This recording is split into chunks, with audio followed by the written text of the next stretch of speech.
What's up, what's up, what's up? It's your boy KC. How y'all doing? This is episode 5 of the show. I want to give a shout out to my dad that just got to New York yesterday. I love you, Dad. This show is brought to you by the Church Street Tavern, where there's good food, good music, and good people. Crazy people, but there's good people. Speaking of that, I never understood why people are always down there taking pictures of that place like it's Paris, France. I mean, even a Church Street sign doesn't even have lights in it. It just says Church Street. You don't even have lights in the C or the H. So I'm like, what are y'all taking pictures of? Act like you never seen this place before, when I've seen these people at least 5 times a week, and they act like it's the first time they ever came down there. That really grinds my gears, man. TNA fans, it looks like y'all had a little bit of a twist in y'all's world, starting with the last pay-per-view where you see Abyss come up through the ring and screw Samoa Joe out of the heavyweight title against Magnus, and that was crazy. Then you have Bully Ray coming out and making sure that Dixie Carter's team does not win, giving MVP's team control of TNA, which I am happy of that because I'm so tired of delusional Dixie. She gets on my nerves. I can't stand her. I wish she would go behind the scenes where she belongs and stays there. And then you have Willow the Wisp, which is Jeff Hardy, who's really, really high, coming out there with some kind of scary, creepy kabuki mask or whatever the hell he was wearing, jumping off the top of the cage, which is some crazy stuff that Jeff Hardy does. On to the world of WWE. I think I have seen the most horrifying, heinous, disgusting promo I have ever seen in my entire life. Something I thought I'd never live to see, and it makes me wonder if I'm in the Twilight Zone every time I wake up. John Cena and Hulk Hogan in the same promo, in the same ring. What in the hell is wrong with this world? I hate when they mix old school with the new school. You know why I hate everything about this? Is because we got two wrestlers that are pretty much the same, with the same, almost same character. John Cena, I can't stand him. I don't like John Cena. I will never like John Cena. He is the worst wrestler to ever step in the ring. He is dull. He is boring. He's been the same bullshit character for 10 years. The same thing as Hulk Hogan was. To the point, let's go back. The fans used to boo Hulk Hogan because they were tired of him. They were tired of seeing the same guy over and over again. The same watered down, cheesy baby face dude that ignores the boos, and it's like, oh my God, yeah. And you listen to both of them. They're both the same exact guy. You listen to Hogan, I just love the passion of the WWE Universe, brother. And you got John Cena, I love the WWE Universe. I just love the passion. And shut the hell up, dude. And you know something? I'm a Hulk Hogan fan. I grew up in Hulkamania. You know what I'm saying? I'm not so much bagging on Hulk Hogan. It's more I'm bagging on John Cena because they're trying to recreate Hulk Hogan's image through John Cena. And that's the problem. You can't do something like that. Hulk Hogan was his own thing. That was a once-in-a-lifetime thing. The only fan base that John Cena has is little kids. Teenagers don't like him. Adults don't like him. He's boring. He's bland. He does the same bullshit moves over and over again. John Cena's matches are similar to Hulk Hogan. When Hulk Hogan would get beat up through most of the match, he'd get up and Hulk up, yeah, I'm getting really mad, brother. He would get mad like that, throw 3 punches to the guy, throw him to the ropes, give the big boot and a leg drop, and that's a Hulk Hogan match. Similar to John Cena like we have now, when John Cena gets his ass kicked, then he gets up and he does these 3 boring shoulder blocks with freaking 5-knuckle shuffle, which is the worst move I've ever seen in my life. And then you got the attitude adjustment, which is pretty much a fireman's carry, and that's a John Cena match. So you see what I'm saying? All they're trying to do is recreate Hulk Hogan's image through John Cena, and it's not working. That's why the fans are booing the hell out of him, because John Cena has been the same bland, stale character for the past 10 years. I mean, his Thugonomics character was more entertaining than this guy is. And back in the day when you used to boo a guy, a babyface, he would turn on the fans. He would give you some kind of negative promo like Batista did on SmackDown a couple of weeks back. He was tired of the fans shitting on his matches because he won the Royal Rumble and all that stuff. That's the way wrestling was back then. It's not like that with John Cena. When he gets the hell booed out of him, I love the passion of the WWE Universe. Are you serious? When you get into a match and you're supposed to be the good guy and they're cheering for the bad guy to kick your ass, there's definitely something wrong. And it was the same way for Hulk Hogan too. When you go back to 1992, the Royal Rumble, the one that Ric Flair won, when Psycho Sid threw Hulk Hogan over the top rope, the fans cheered. They cheered loud because they didn't want to see Hulk Hogan win that. And that's the funny thing. See, they edited all that stuff out, WWE did, to make it look like he was getting booed. Psycho Sid was getting booed when he threw Hogan over the top rope. But the fans were cheering because they knew that when Hulk Hogan was in a match, he was going to win. And they didn't want that. They wanted to see somebody else be on top that night. So you see the pattern here is the same thing. And it's not the first time that WWE has tried to recreate characters. You had MVP trying to be like The Rock, the smug attitude, the arrogant attitude that he had, the player's elbow and all that. You had Ryback trying to be the next Goldberg, and it just failed. It just didn't work. And I compiled my own list of my least favorite wrestlers and my favorite wrestlers of all time. There's no particular number next to these guys. It's just a list that I made, and I'm going to do the worst wrestlers first. John Cena, Triple H, Psycho Sid, Kevin Nash, Giant Gonzalez, Great Khali, Bret Hart, Hulk Hogan, JBL, the Badass Undertaker gimmick, Santino Marella, Jack Swagger, Ryback, The Miz, and Randy Orton. Now, I said Bret Hart. I'm not saying he's a bad wrestler. Bret Hart is one of the greatest wrestlers of all time, period. The thing that I didn't like about Bret Hart was his promo skills. His promo skills were boring. They were so boring. Like, I would fall asleep every time that Bret Hart came out there to be on the mic. I'm like, yo, get to the point. It looked like Bret Hart was thinking about what he was going to say before he said it in his promos. Like, it wasn't rehearsed and it wasn't anything like that. He's like, you know what? We have a word for people like you. We call you posers. And that's a Bret Hart promo. I'm like, yo, what is he doing? Like, it was boring. On to my favorite wrestlers. And like I said, no particular order. But Undertaker, Macho Man Randy Savage, Owen Hart, Stone Cold Steve Austin, Reza Ramon, Chris Benoit, Shawn Michaels, Sting, Vader, Bam Bam Bigelow, Ricky the Dragon Steamboat, Ultimo Dragon, Rocky Johnson, Mick Foley, and Mr. Perfect. Those are my favorite wrestlers of all time. Not just because wrestling, but promo skills and just being pure entertaining back then. I can listen to a Macho Man promo all day long if I wanted to, because it was just as entertaining as his matches. Hulk Hogan, I remember back when the Mega Powers were bonded, yeah. You made a lot of promises to the Macho Man, didn't you? Promises that you didn't keep, yeah. I remember one specific promise, yeah. You promised that Elizabeth would never be in a dangerous position, yeah. You broke that promise, didn't you? And who had to come down to the ring and make that critical save? The Macho Man Randy Savage, covering for Hulk Hogan again. See, that was entertaining back then. I loved it. And when Ravishing Rick Rude was on the Arsenio Hall show, he's not in this list, but he is one of my favorite wrestlers of all time. I just needed to do 15. I didn't want to do all my favorite wrestlers, but Ravishing Rick Rude was a cool dude too. I remember when he said to Arsenio Hall, yeah, I see when Madonna backed you up into the corner. Listen, when a woman challenges your ass to spank her, you lay her ass on this couch and you lay into her. that was the most entertaining thing I've ever seen on a talk show ever. That was cool, man. And I know I mentioned Chris Benoit in my list because I mentioned Chris Benoit, the wrestler. Because Chris Benoit had great matches. He had epic matches that I still watch to this day. I know about what he did, but I'm not talking about the man, Chris Benoit. I'm talking about the wrestler, the character, Chris Benoit, who's in my list. Also, I didn't forget about the ladies either. I also have my own list of lady wrestlers that I loved and lady wrestlers that I can't stand either.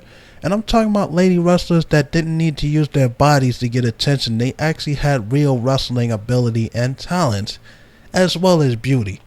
And I'm starting off with the beautiful, late, sensational Sherri, who was one of the greatest women champions of all time and one of the greatest women managers of all time too. She managed wrestlers like Shawn Michaels when he first started his singles career, and Harlem Heat, with Booker T and Stevie Ray, and she's in the Hall of Fame, well deserved. Mickie James after her, who held every women's title in every promotion that she ever wrestled in, and that's something you can't say about every woman wrestler, because that is one hell of an achievement, and she needs to go into the Hall of Fame whenever she decides to retire. After her, Medusa or Alundra Blaze, a woman who really put the women's title on the map in all the matches that she had against Bull Nakano and the matches she had against Bertha Faye, as well as other female wrestlers. And I remember my favorite match with her was about 12 minutes long against Bull Nakano. It was a back and forth match, and that match was better than some of the guy matches that I used to watch back in the 90s. So that's saying something. Why can't women's wrestling be like that now? All women wrestling matches are right now is just women just stripping down to their bikinis and bras and all that stuff like that. That's not wrestling. Not to mention they only last about 3 minutes. Bull Nakano was on this list too. A lady that I don't understand why she's not in the Hall of Fame yet, because this woman had extreme talent. She was able to do things that guys couldn't do, and that's saying something about her character. Next in line is the beautiful Hall of Famer Wendy Richter, who helped the rock and roll movement back in WWF days when she had Cyndi Lauper in her corner, a great women's champion. And last but not least, Miss Jackie, the lady that could fight like a guy, a lady that if you was married to, she would be wearing the pants in the family. She is a lady that you did not want to mess with, and I loved it about her. She was no nonsense type. And on to that other list of women wrestlers that I could not stand back in the day and don't like in this current time in wrestling now. Starting with the Bella Twins, Alicia Fox, Sable, Candice Michelle, and Sunny. These are all women that use their beauty to get to where they're going, or back then, if you want to say, got to where they were back then, because a lot of them are retired now. But Sable was a sex symbol. That's all she was. She was brought in just to bring in the male viewers who thought this girl was hot, which I thought, yeah, she was gorgeous, but she had no wrestling ability at all. She was boring as hell. Her promos were boring. So I'm like, I don't know what the hell they saw in her other than the fact that she was beautiful. Candice Michelle too. The Bella Twins are boring as hell. They botch their moves all the time. They don't know how to pull off or execute any kind of moves. And Sunny's the worst of all, because Sunny's a flat out liar. That's all she was. She lied about every damn thing that she was in. All the interviews that she had, she admitted that she lied about a lot of those. She was on some serious drugs. She's been in and out of jail. And the fact that she's still in the Hall of Fame boggles the mind. You know what I'm saying? Obviously, you can get away with whatever you want to get away with when you're a Hall of Famer. That's what I'm saying. Video gamers, it's time for the video game portion of my show. I put together a list of top 10 most difficult games I've ever played in my entire life, period. And this is my own personal opinion based on the games that I've played. Starting off with number 1, Batman for the Nintendo, Double Dragon, Mega Man, Mortal Kombat 2, Ninja Gaiden, Final Fantasy X, Teenage Mutant Ninja Turtles for Nintendo, the Castlevania series, Resident Evil 3, and number 10 is the Terminator 2 Nintendo game. All these games are ridiculously hard to the point to where it either took me a couple of years to beat them, or I just never beat them at all. Like the Ninja Gaiden series for Nintendo, I never beat any of them because the games are so hard. You get knocked back every time you get hit, and you always fall into a hole, or whatever you get hit by takes away a quarter of your health, so it makes it extremely difficult. The weapons are limited, so it's hard to get through. That same thing with Batman for NES. Even though there's only 5 levels in the game, it gets more and more difficult each level you go through. You always got these cheap enemies that jump on you, and you just can't get away from them because Batman just walks gingerly. It's not like you can run or anything like that. The Mega Man series, even though you have unlimited ammo for your Mega Buster, it's still hard. I mean, there are people that can get through the game with no problem, but For people like me who just started playing, I can't even beat the first one. It's ridiculously hard. I don't get it. Final Fantasy X, I never beat it. I'd never beat that game. I always get stuck on Jecht at the end. The biggest cheater of the game, I can get through the first stage of Jecht, but by the time I get to the second stage, I just gave up. I bought that game when it came out, and I just look at it every day. I'm like, why can't I beat you? Why can't I beat you? Come to think of it, when it comes to Final Fantasy, I've only beat, I think 3 Final Fantasy games. I beat Final Fantasy Tactics for the PSP. I beat Final Fantasy X2. And I beat Final Fantasy 8 one time. The one that's 4 this long. I beat that game once.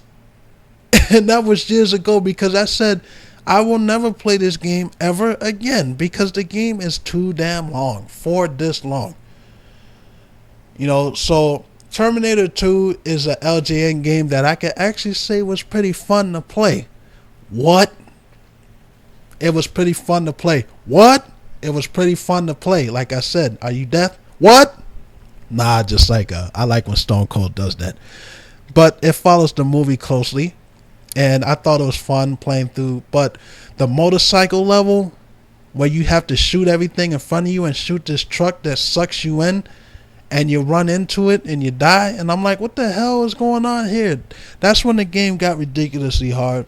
Resident Evil 3, do I even need to say anything about that? Nemesis. That's all I need to say. Nemesis is a stalker bastard that kills you. It takes so much freaking ammo just to take him down the first time that in the beginning of the game you run out of ammo before he can even go down. And I'm like, you gotta be kidding me, man. You try to run from this guy, he jumps through the window and he runs after you. He opens up doors, which I guess zombies never figured out. You know what I'm saying? The zombies never figured that out. I guess I can open these doors to go after her. But Nemesis is like, the hell with that. I'm going after this girl. And on to my list of worst video games ever made. And I'm pretty sure that in this list, a lot of people will agree with me of the video games that I picked that are the worst pieces of shit ever created on this planet. Starting with number 1, Superman 64. Do I need to say any more about that game? Superman flying through rings. Instead of going through beating up enemies, he flies through rings. That's all I need to say. Shaq Fu. I talked about that in my last video. But Shaq Fu sucks. One of the worst fighting games ever. Dragon Ball Z Ultimate Battle 22. If you really want a cookie cutter, cheesy, cardboard looking video game, you got it there. Mario's Time Machine, where it's an educational game where Mario goes back in time and delivers items to people in history. That's boring. Mortal Kombat 4, Friday the 13th, Nightmare on Elm Street, Spider-Man and X-Men, Batman Forever, which is the Mortal Kombat clone, and Double Dragon 5, which is a fighting game that's trying to copy off of Street Fighter. All these games are notoriously bad for their control schemes, their game designs, and just being downright clones of other games like Mortal Kombat and Batman do not mix. If you played Mortal Kombat 1, it's the same control scheme in Batman Forever for Super Nintendo, and that's ridiculous. And then you got Double Dragon 5, which they didn't even need to make a fighting game of Double Dragon. One-on-one fighting game, that was retarded. And then you got Spider-Man and X-Men, where they just kind of screwed up the plot because you take somebody as badass as Wolverine and you put him in a clown house, a fun house where he gets hurt by pies and toys and sacks of jelly beans or whatever the hell those things that he falls into. The sound effects are just plain ridiculous. And I don't know why they just made it. And you got an educational game with Mario, which there are plenty of them. There are plenty of them, but Mario's Time Machine just takes the cake. The only fun part of this game is just surfing and collecting mushrooms. And that's it. That's all you ever do. The video game that I'm playing currently right now is a game called Remember Me. that was made by Capcom. Not too many people know about it because Capcom did not market the game very well, and I'm still going through the game, so I don't know what it's completely about. All I do know is about this girl that is a time bounty hunter that can manipulate people's memories and change their memories, and I guess memories are like worth gold in the future in this game. That's pretty much all I know about it. When I beat it, I'll let y'all know more about the game and I'll give it a grade. I want to talk about the new Metal Gear Solid collection. They have a new one that's supposed to be coming out, and rumor has it that Hideo Kojima is going to remake the first Metal Gear Solid. Now I know what y'all thinking because we already had Twin Snakes exclusively for the Nintendo GameCube, but from what I do understand is that that game was made by a different company. It wasn't made by Konami, so that's why it was exclusively for Nintendo. But Hideo Kojima wants to do his own version, and that's off the chain. The only thing that might suck about it is that David Hayter might not be Solid Snake in this one, and which I hope that he is, because he is Solid Snake. I already talked about it. But if he's going to do that, I'll buy this collection because I've been waiting for the remake to get to the PS3 and the new systems for years now. And I just thought it completely sucked that you only had that game for Nintendo GameCube, which was a cheat. The Prince of Persia series, I just want to know what happened to it. Like, what happened? They just stopped making Prince of Persia games. The last game that came out was this little stupid gaming app that they came out with for the mobile devices. And I remember getting so hyped up about that. Yeah, there's a new Prince of Persia coming, and it turns out to be some cheap gaming app. And I'm like, you gotta be kidding me. Nobody wants to play this. You know, it seems like they were so busy making Assassin's Creed games, because it's the same company. So busy making Assassin's Creed games that they just forgot about the Prince. And they forget that he had a fan base, and he still does. You know, the original platforming game where he can manipulate time with his powers. I would love to see that come back. Please make a new one. And I also want to talk about Blood Rain for a second. The Blood Rain games are really, really bad. I don't know why. I don't know what happened, because the concept works. You know, you got a lady vampire, a Dhampir, that's trying to get revenge on her father for killing her mother. And I'm like, you know, that could work. So why did the game suck? Yo, you got the games for PS2, which were okay. They were okay.